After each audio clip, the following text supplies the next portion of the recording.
النور والسرور. يتنا دعوة منك يا أبو شلو بمناسبة زواج أولاد، ولا وقع لنا العذر بالوصول، دعيت مجموعة من شباب المشحنة ومن المشحنة جميع، جيناك مشاركين ومباركين ونفاعة، معنا مبلغ من المال مشاركة في قهوة ضيوف، ومشلو بن شحيح معه عرض خاص ومعه هدايا خاصة بهذه المناسبة، وسلامتكم جميع. سلمتم ولا هنتم، مرحبا بكم يا صبيان المنحش، اخوتنا وبني عمنا وتاج رؤوسنا، بني عمنا ان دعيناكم اجبتم، وان اعتزينا بكم عديتم، وان حضرتم جملتم ورميتم وجعتم.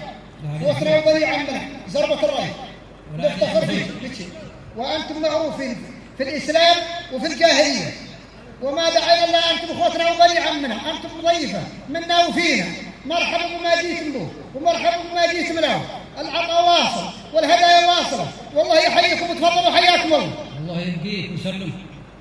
ابو مشلول بدك تركب هدايا ما هي مقدر شريك طلع الجميل ومدات وسيعك ما علي عليه كلام ابو بناء يقول فاحكم من الكفن.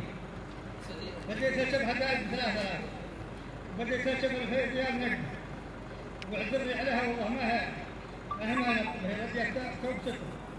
معذور مسرور يا ابو مشعر، معذور مسرور ما عليها تعذير، الله يطول اعماركم ويبارك فيكم ويخلف عليكم.